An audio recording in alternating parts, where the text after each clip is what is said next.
ছোট একটা গ্রাম মধুপুর। সেই গ্রামের ছোট ভাঙা এক বাড়িতে মদন তার স্ত্রী আর মেয়েকে নিয়ে থাকে। কই গো, তাড়াতাড়ি বাহিরে আসো। কি হয়েছে, এত ডাকছো কেন? আমাদের আর দুঃখ থাকবে না গো। বাজারের পাশে একটা দোকান নিয়েছি, এখন থেকে দোকানে বসবো আর কত মাঠে ঘাটে কাজ করব।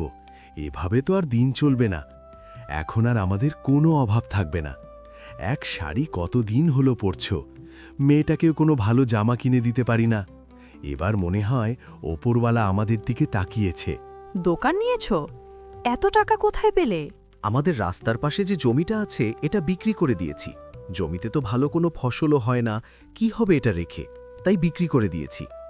দোকানে ভালো লাভ হবে, সামনে রমজান আসতেছে, মানুষ কেনাকাটা করবে বেশি।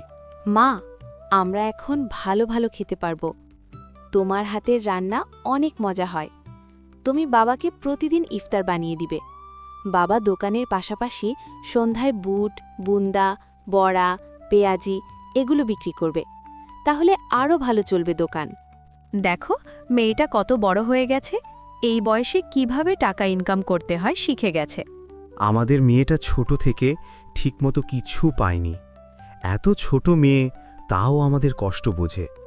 এখন থেকে আর তোদের কষ্ট করতে হবে না। ঠিক বলেছ, তোমরা ঘরে আসো, আমি ভাত বেড়ে দিচ্ছি। মদন দোকান নেওয়ার পর থেকে দোকানে প্রতিদিন ভিড় লেগে থাকে। মদন প্রতিদিন সকালে দোকানে যায় আর সন্ধ্যায় বাড়ি চলে আসে। এভাবেই তাদের দিন ভালোই যাচ্ছিল। দিন শেষে রাতে সবাই একসাথে বসে গল্প করে। মদন দোকান সামলায় আর রেশমা বাড়ির কাজ করে। কিন্তু তাদের সুখ বেশি দিন থাকে না। একদিন মানিককে তার বউ বলে, কি করো তুমি সারাদিন? খবর কিছু রাখো আশেপাশের? কি হয়েছে, তুমি এভাবে চিল্লাচ্ছ কেন? মনে হচ্ছে কেউ তোমার মুখের খাবার কেড়ে নিয়েছে। তোমার ভাই মদন, যে কিনা ঠিকমতো দুবেলা ভাত খেতে পারত না, সে এখন বাজারের দোকান দিয়ে রাজার মতো দিন কাটাচ্ছে। এতে তোমার কি হয়েছে? মদন কি তোমার টাকায় দোকান দিয়েছে নাকি? তুমি এত ক্ষেপে আছো কেন? একদম তেরামি করবে না বলে দিচ্ছি। তোমার ভাই যেভাবে দিন দিন ইনকাম করছে, দেখবে একদিন তোমার থেকেও বেশি ধনী হয়ে যাবে। তারপর সবাই তোমার থেকে বেশি তোমার ভাইকে সম্মান করবে। তুমি বড় ভাই হয়ে ছোট ভাইয়ের কাছে ছোট হয়ে যাবে। কি বলো এসব? এখন আমি কি করব তাহলে? তুমি এক কাজ করো, মদন যেখানে দোকান নিয়েছে তার পাশে তুমি একটা দোকান নাও। তাহলে ওর দোকানের লোক কম যাবে, আর তুমি আমাদের দোকানটা ওদের থেকে বেশি সুন্দর করে সাজাবে। তারপর মানিক মদনের দোকানের পাশে একটা দোকান দেয়। কিন্তু সবাই মদনের দোকানে গিয়েই ইস্তার কেনে। এতে মানিকের দোকানে কোনো লোকই আসে না। একদিন মদন মানিকের দোকানের পাশ দিশে যাচ্ছিল। মানিককে দোকানে দেখে বলে, মানিক ভাই, কেমন আছিস তুই? আমি শুনলাম তুইও নাকি দোকান নিয়েছিস, তাই তোর দোকানটা দেখতে আসলাম। তোর দোকান কেমন চলছে ভাই? তোর জন্য কি দোকান ভালো চলবে নাকি? সব লোক তোর দোকানে ভিড় করে, মনে হচ্ছে সব লোকেদের তুই কিনে নিয়েছিস। এখন রমজান মাস, তাই সবাই ইফতার কিনতে আমার দোকানে ভিড় করে। ফুলির মার হাতে জাদু আসে, তাই সবাই আমার দোকান থেকে ইফতার কেনে। তুইও তোর বউকে দিয়ে সবকিছু বানিয়ে এনে বিক্রি করবি, তাহলে তোর দোকানেও লোক আসবে। থাক, আমি এখন বাড়ি যাব, সন্ধ্যা হয়ে গেছে। স্ত্রী সন্তান নিয়ে একসাথে ইফতার করব। এই বলে মদন চলে গেল। এইদিকে মানিকও বাড়িতে এসে তার স্ত্রীকে বলল, তুমি কাল থেকে ইফতারে যা যা লাগে সব বানিয়ে আমাকে দেবে। তারপর দেখি ওর দোকানে লোক কিভাবে যায়। আমি এসব পারবো না, আমার হাত নষ্ট হয়ে যাবে। তাছাড়া আগুনের কাছে বেশিক্ষণ থাকলে আমার গরম লাগবে। তাহলে কি করব? ওরে তো কোনোভাবেই ধনী হতে দেওয়া যাবে না। তুমি এক কাজ করো, রাতে চুপি চুপি গিয়ে মদনের দোকানে আগুন ধরিয়ে দাও। তাহলে কিচ্ছু থাকবে না ওদের, আর দোকানে কিছু বিক্রি করতে পারবে না। মানিক তার বউয়ের কথা মতো রাতে মদনের দোকানে যায়। সেখানে গিয়ে সাথে করে নিয়ে যাওয়া তেল দিয়ে দোকানে আগুন লাগিয়ে দেয়। তাড়াতাড়ি এখান থেকে সরে পড়ি, নয়তো কেউ দেখলে আস্ত ছাড়বে না। তারপর মানিক বাড়িতে চলে আসে। সকাল হতেই মদন দোকানে গিয়ে দেখে সব পুড়ে ছাই হয়ে গেছে। এসব দেখে মদন কাঁদতে থাকে। এ আমার কি হয়ে গেল? কত কষ্ট করে দোকানটা দিয়েছিলাম, আমার সব শেষ হয়ে গেল। স্ত্রী সন্তানকে এখন কি মুখ দেখাবো? মদন মন খারাপ করে বাড়িতে ফিরে আসে। কি হলো, আজ এত তাড়াতাড়ি চলে আসলে যে? তোমার কি শরীর খারাপ নাকি? আমাদের সব শেষ হয়ে গেছে। দোকানে কে জানি আগুন দিয়েছে, সব পুড়ে ছাই হয়ে গেছে। কি বলো, তাহলে এখন সংসার চলবে কিভাবে? আল্লাহ যা করে ভালোর জন্য করে, নিশ্চয়ই একটা না একটা পথ দেখাবে। ঠিক আছে, মন খারাপ করে আর কি হবে? ঘরে এসে একটু বিশ্রাম নাও, চিন্তা কমে যাবে। তারপর মদন নানান ধরনের কাজ করে সংসার চালিয়ে দিন পার করছিল। দেখতে দেখতে ঈদ চলে আসে। বাবা, তুমি তো বলেছিলে এই ঈদে নতুন জামা কিনে দিবে।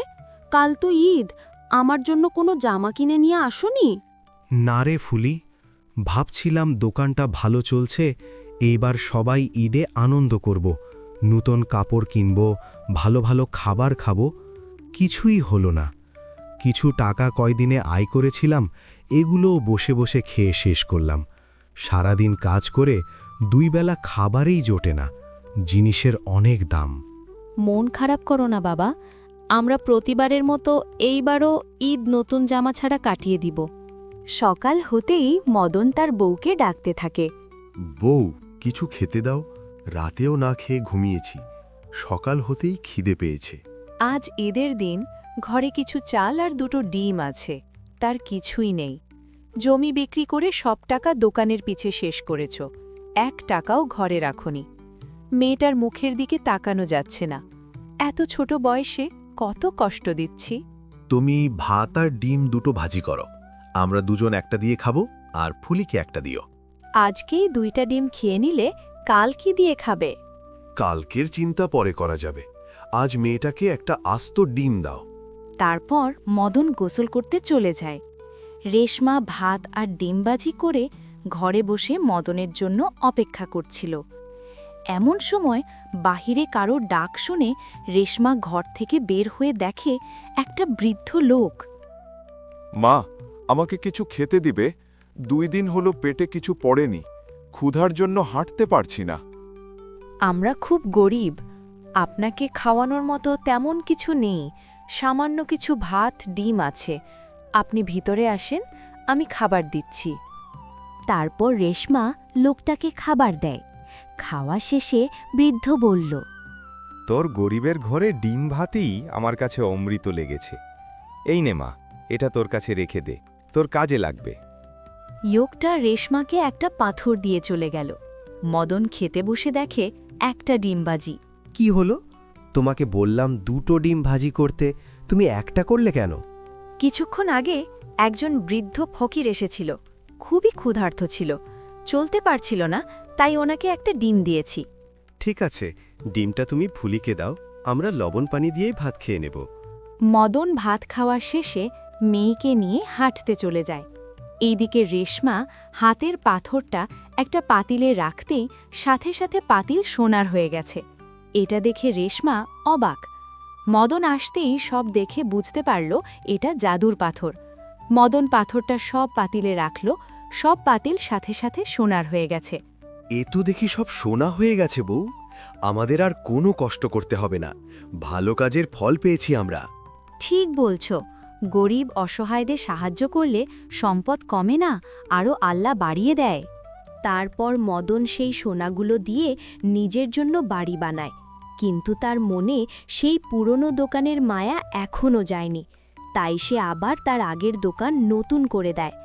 এখন আর দোকান নিজের জন্য দেয়নি, সবার জন্য দিয়েছে। ফ্রিতে সবাইকে সাহায্য করে। ভিডিওটি ভালো লাগলে এবং আরও এমন সুন্দর ভিডিও দেখতে আমাদের চ্যানেলটি সাবস্ক্রাইব করে পাশে থাকুন। ধন্যবাদ।